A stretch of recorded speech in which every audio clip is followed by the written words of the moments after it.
Karina perguntou se pode fazer drenagens após operar. Depende da pessoa. Tem umas pacientes, por exemplo, que incham demais, fica uma coisa dura, dolorida, né? Então a gente indica, assim, mas desde que seja feito por um fisioterapeuta, um profissional que tenha habilitação e tenha experiência nisso. Porque se fizer mal feito, pode até piorar. Eu já vi casos que a moça foi fazer uma drenagem, só que fez com uma profissional que não sabia fazer, exagerou lá e teve sangramento, né? E teve que reoperar. Desde que seja com um profissional habilitado, experiente e que o médico esteja sabendo também, né? Nayara pediu para falarmos um pouco sobre a ninfoplastia. A ninfoplastia, as pacientes têm um excesso de pele na região dos pequenos lábios, né? Então é uma cirurgia até que frequente. Muita gente, assim, não aparece muito porque as pessoas têm vergonha, né, de falar, mas é besteira. Se é uma coisa que está atrapalhando a sua vida, está indicado, né? Você passa em consulta com o médico, a cirurgia é bem tranquila também, né?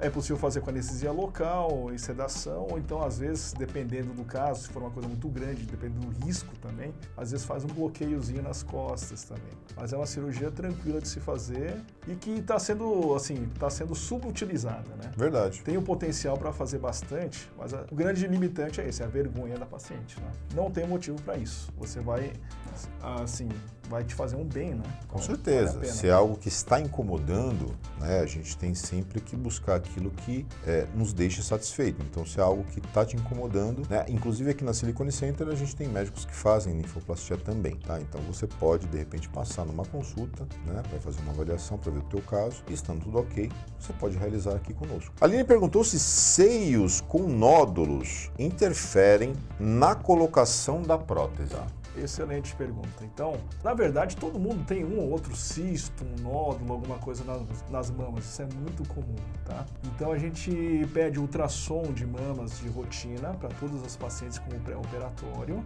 E se vier alguma alteração, a gente pede a avaliação do mastologista.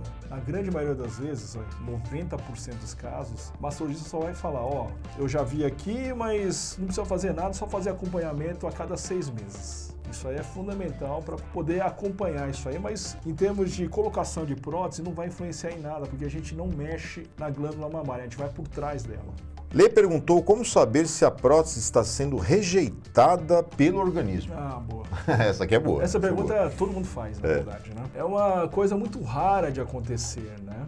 1% dos caras, a gente põe milhares, milhões de próteses por ano. Então, rejeição mesmo, na verdade, eu acho que a gente nunca teve mesmo. Mas saber se tem rejeição ou não, por exemplo, às vezes é um termo muito forte, às vezes o que está tendo é uma contratura capsular. O que é isso? Todo mundo, essa prótese não é do seu corpo, então o seu corpo vai formar uma cápsula em volta da prótese. Todo mundo forma. Quanto mais magrinha, mais você sente, parece um plástico enrolando a prótese. E se você tem mais cobertura, você não sente tanto, né? Só que em 1% desses casos, o que o pessoal fala que é rejeição, na verdade é a contratura capsular. Pode ficar empedrado, pode ficar duro, como se fosse uma pedra, né? Aí nesses casos a gente é obrigado a tirar essa cápsula e refazer, né?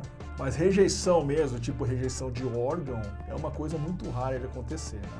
Tipo, sai pus, a gente tem que o corpo expulsa. Isso não acontece. E a Lidiane perguntou se após 20 dias de operada, ela pode viajar 2.400 quilômetros de carro.